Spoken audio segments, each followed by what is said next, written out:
Hello everyone, कैसे हैं आप सब लोग। मैं बहुत दिनों के बाद आई हूँ एक नए वीडियो लेके। और मुझे पता है कि बीच में बहुत बड़ा गैप हो गया था, बट मैं वापस आई हूँ। एंड ये वीडियो मैं हिंदी में बना रही हूँ क्योंकि मुझे बहुत सारी रिक्वेस्ट आई थी कि आप प्लीज़ वीडियोस हिंदी में बनाइए। मैंने सोचा कि चलो अभी ये जो नया वीडियो बना रही हूँ वो हिंदी में ही बनाते हैं। तो ये जो बुक के बारे में मैं बात करने वाली हूँ वो नई रिलीज बुक है, रॉबिन शर्मा की नई बुक है, द एवरीडे हीरो मैनिफेस्टो। ये बुक में क्या अच्छा है क्या अच्छा नहीं है उसका रिव्यू, फिर क्या चीज़ नई है रॉबिन शर्मा की दूसरी बुक्स के कंपैरिजन में कि और ऑथर की बुक के कंपैरिजन में, और जो डिफरेंट मॉडल्स और कंसेप्ट जो समझाए हैं तो उसकी स्लाइड्स भी मैंने डाली है। वो जैसे ही आप आगे वीडियो जाएगा आपको पता चलेगा। सो विदाउट वेस्टिंग टाइम हम शुरू करते हैं। And you are watching the Book saga.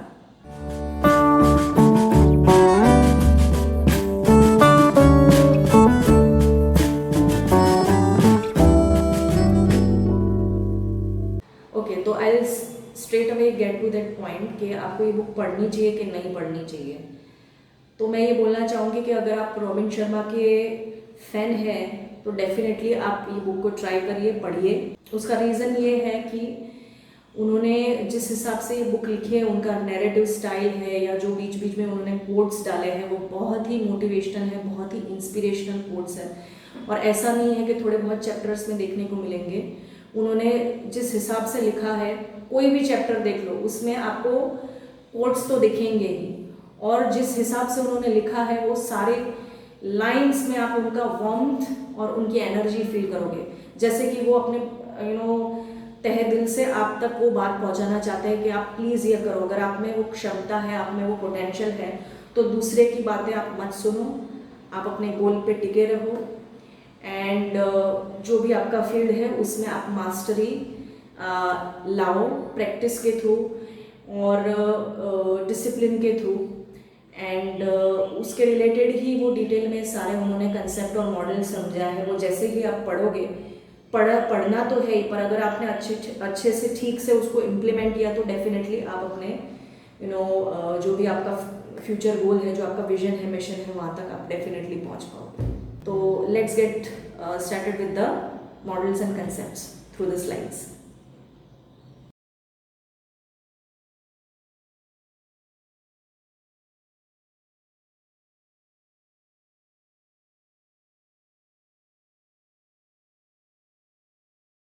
ये बुक के थ्रू मुझे रॉबिन शर्मा की पर्सनल लाइफ के बारे में भी काफ़ी कुछ पता चला है और बहुत ही इंटरेस्टिंग है वो कैसे उन्होंने अपनी पहली बुक लिखी। वो पहले लॉयर थे, राइट।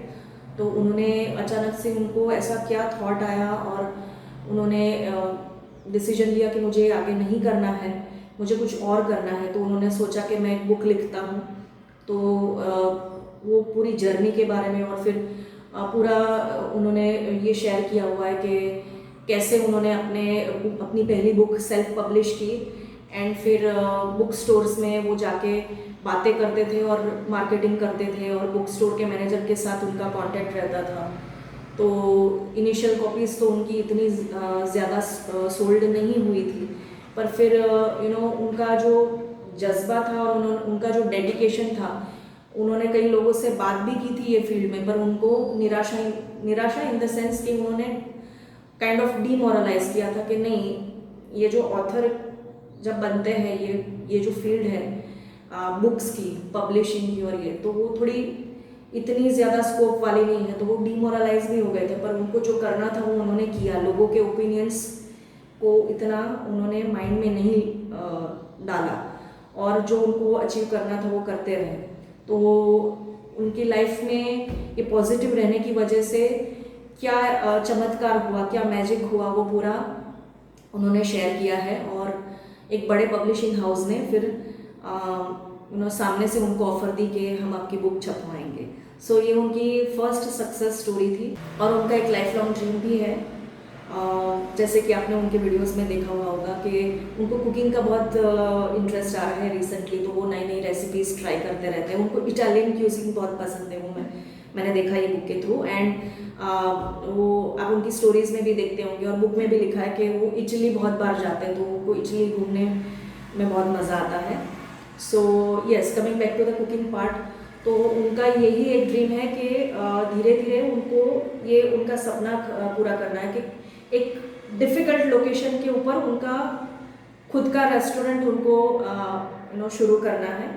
एंड जो लोग भी दूर दूर से ट्रैकिंग करके एकदम मेहनत करके वहाँ तक उनके रेस्टोरेंट तक पहुँचते हैं, तो उनको वेलकम करना है और उनके हाथों से बनाई हुई डिश उनको खिलानी है एंड अच्छी अच्छी बातें करनी है।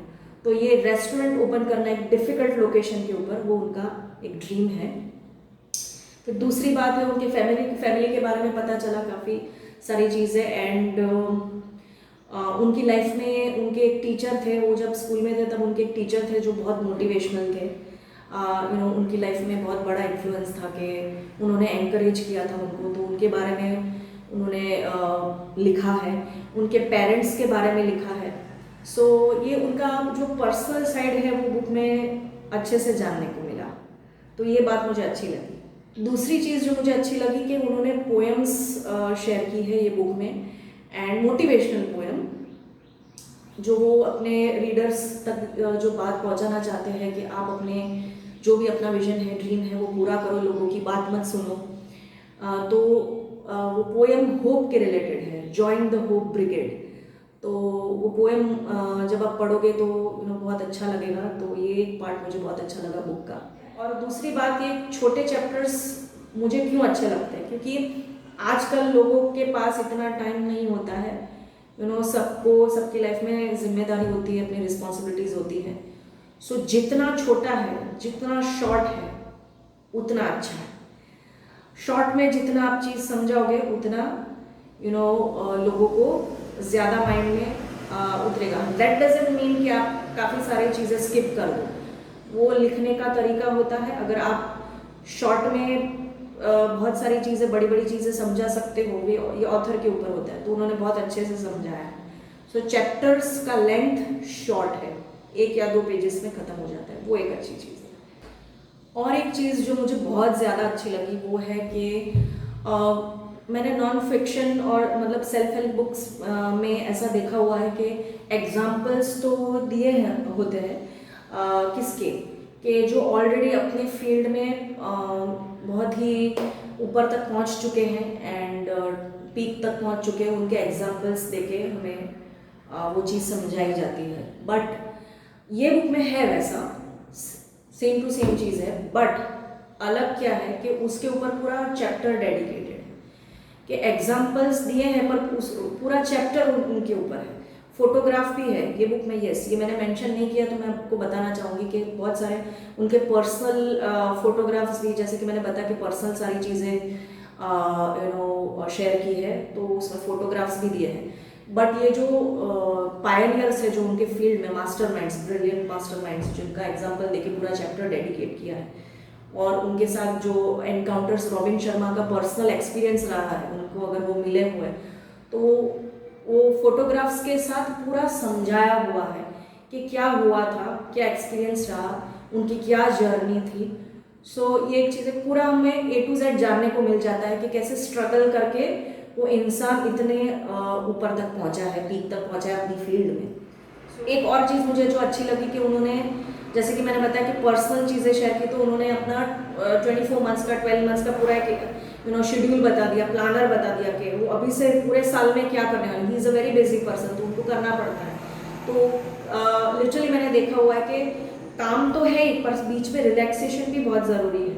तो खुद के लिए टाइम निकालना वो तो है ही, पर जैसे ये 3-4 महीने में आप देखोगे, वो पढ़ोगे पाई चार्ट में, तो आपको पता चलेगा कि 3-4 महीने में एक बार तो एक बार फैमिली आउटिंग करनी है, तो और एक बार खुद की जो पर्सनल ट्रिप है, अकेली सोलो ट्रैवलिंग, वो भी करना है। तो क्या है, इससे आप रिलैक्स भी हो जाओगे, आगे का जो आपका फ्यूचर का ड्रीम है उसके बारे में सोचने के लिए टाइम मिल जाएगा। आप कंटिन्यूसली काम करोगे तो क्वालिटी वर्क नहीं आएगा, फैमिली को भी आपको टाइम देना पड़ेगा। तो ये पूरा उन्होंने बताया हुआ है, तो वो एक चीज़ मुझे बहुत अच्छी लगी। तो उनका पूरा साल का पूरा प्लान उन्होंने शेयर किया है, और वो कैसे प्लान बनाते हैं उसका पूरा पिक्चर भी बताया है उन्होंने, शेयर किया है उन्होंने कि मैं पूरा प्लानिंग कैसे करता हूँ। कोई पर्टिकुलर बुक लिख रहे हैं तो बुक के लिए नोट्स कैसे बनाते हैं, आउटलाइन कैसे बनाते हैं, उसका भी पिक्चर शेयर किया है। तो ये काफ़ी सारी उनके जो पर्सनल चीज़ें हैं वो जानने को मिली। और ये क्यों मैं बार बार बोल रही हूँ, क्योंकि कोई भी एक प्रोमिनेंट पर्सन है जो टॉप पे पहुँचा हुआ है और वो अपनी पर्सनल चीज़ें शेयर कर रहा है, तो हमें क्या है वो पता चलता है कि उनका एक सीक्रेट जैसा होता है कि वो इतना अच्छे से कैसे टॉप पे पहुँच गया होता है और वो मेंटेन कैसे रखता है वो पोजीशन, तो हमें वो जानने को मिलता है। उसके अलावा ये भी काफ़ी सारी उनकी जो व्हाट वी से वीकनेस है वो भी जानने को मिली। और वो he doesn't shy away from sharing that, ये अच्छी चीज़ है कि उनकी लाइफ में जो अच्छी चीज़ें नहीं हुई है जिससे आसानी से वो डिमोरलाइज हो सकते थे, वो भी उन्होंने काफ़ी सारी चीज़ें शेयर की, तो जिससे हमें सीखना चाहिए। सब कुछ शेयर कर दिया ये बुक में उन्होंने। तो अलग अलग टॉपिक के अलग अलग कंसेप्ट्स और मॉडल्स जो उन्होंने जो अपने वो क्लास में जो बड़े बड़े सीईओज और बड़े बड़े पोजीशन पे जो लोग होते हैं उनको सेमिनार्स या जो उनको लेक्चर्स देते हैं वो पूरा इस बुक में उन्होंने समझाया है। अगर आपको डिटेल में जानना है तो कई चैप्टर्स के एंड में उन्होंने वो लिंक, वेबसाइट लिंक का वेबसाइट में जाके आपको एग्जैक्टली कहाँ पे जाना है वो लिंक भी शेयर किया हुआ है। अभी जो चीज़ मुझे अच्छी लगी वो तो मैंने आपको बता दिया है, बट क्या मुझे अच्छा नहीं लगा, यस, ये बुक में डेफिनेटली कई चीज़ें ऐसी है जो मुझे नहीं अच्छी लगी और मैं स्ट्रेट फॉरवर्डली ऑनेस्टली आपको शेयर करना चाहूँगी। कई चैप्टर्स मुझे ऐसे लगे कि रिपीट हो रहे थे। आई मीन कि मतलब टॉप उसका हेडिंग अलग है और शायद स्टोरी भी अलग है। उन्होंने एग्जाम्पल मान लो कि अलग दिए हैं, अलग तो दो चैप्टर के बीच में अगर आप एकदम डिटेल में देखने जाओगे तो डेफिनेटली अलग तो दिखेगा ही, बट जो कंक्लूजन निकल के आ रहा था, जो लेसन्स वो समझाने की ट्राई कर रहे थे एट दी एंड, वो रिपीट हो रहे थे। मुझे ऐसा लगा कि वो अगर अवॉइड कर सकते थे तो अच्छी बात रहती। जैसे कि मैंने पहले भी बोला कि जितना शॉर्ट हो, जितनी शॉर्ट बुक है, कई बुक्स मैंने ऐसी देखी हुई है, पढ़ी हुई है कि बहुत मतलब इतने ज़्यादा पेजेस नहीं है चैप्टर के, पर कम पेजेस में क्वालिटी दिखा है। मैं ऐसा नहीं बोल रही हूँ कि इसमें क्वालिटी नहीं है, क्वालिटी तो है ही डेफिनेटली। मैंने वो जो पॉजिटिव पॉइंट्स है वो आपको पता चल ही गया होगा, बट यू नो जितना कम हो उतना ज़्यादा अच्छा है। बट उनका जो ज़ील है, एनर्जी है, मे बी उसकी वजह से वो सब शेयर किया है उन्होंने, बहुत ज़्यादा शेयर किया है। सो वो मुझे कई चैप्टर्स थोड़े रिपीटेटिव लगे। दूसरा एक चीज़ मैं बोलना चाहूँगी कि जो कंसेप्ट्स कई चैप्टर्स में मैंने देखे, सारों में नहीं है, जो मुझे अच्छे लगे, नए लगे, जो मैंने पहले कहीं पे नहीं देखे, वो तो मैंने शेयर किए ही हैं। बट जो कई मॉडल्स और जो टेबल, जो पाई चार्ट्स जो उन्होंने बताए हैं, तो उसका जो आउटकम निकल के आ रहा है, जो समझाने की ट्राई कर रहे हैं, जो लेसन्स देने की ट्राई कर रहे हैं हमें, वो कई मैंने काफ़ी बार देखे हुए। बहुत सारे लोगों के वीडियोज़ में मैंने वो सुना है कि हमें ये करना चाहिए, ये नहीं करना चाहिए, अगर हमें अपने ड्रीम्स तक पहुंचना है तो हमें ये अवॉइड करना चाहिए हमें। सो ये दो चीज़ मुझे अच्छी नहीं लगी। कई चैप्टर्स रिपीटेटिव थे और कई मॉडल्स और कंसेप्ट्स ऑलरेडी देखे हुए थे, सारे नहीं। वेल, अगर आप मेरा ओपिनियन जानना चाहते हो तो मैं डेफिनेटली बोलूँगी कि अगर आपको नॉन फिक्शन बुक्स पढ़ने का शौक़ है, सेल्फ हेल्प उसमें से पर्टिकुलरली के इवन आपको नहीं भी इंटरेस्ट है सेल्फ हेल्प में, तो भी अगर आप डिसाइड करते हो कि मुझे कोई बुक पढ़नी है तो ये बुक आपके लिए अच्छी रहेगी। आप ज़रूर से पढ़िए, एवरीडे हीरो मैनिफेस्टो। उसमें बहुत कुछ आपको सीखने को मिलेगा और अच्छे से इम्प्लीमेंट किया तो फ़ायदेमंद रहेगा। और अगर आप रॉबिन शर्मा के फ़ैन हो तो ये बुक तो आपके पास डेफिनेटली होनी ही चाहिए और पढ़िएगा ज़रूर इसको। जैसे कि मैंने बताया, इसके जो ड्रॉबैक्स है ये बुक के वो भी मैंने बता दिया। अगर आपको ऐसा है, अगर आपको बहुत बिजी शेड्यूल चल रहा है, दूसरी बुक्स प्रायोरिटी में है, तो आप सोच लीजिए आपको जो करना है। बट डेफिनेटली ये बुक वेस्ट ऑफ टाइम नहीं है, आप ज़रूर से पढ़िए इसको। तो यही जो शेयर करना था मैंने शेयर कर लिया अभी। एंड यस, मैं और नए वीडियो के साथ हाजिर रहूँगी बहुत ही जल्द। और ये वीडियो में आपको क्या अच्छा लगा और आप ये बुक पढ़ना चाहोगे और दूसरी कौन सी रॉबिन शर्मा की बुक आपको पढ़नी है, या तो आप पढ़ चुके हैं, मुझे भी आप सजेशन दे सकते हो कमेंट सेक्शन में, आप ज़रूर से शेयर करिएगा। सो वापस नए वीडियो के साथ जल्दी ही मिलते हैं। Till then bye bye, take care.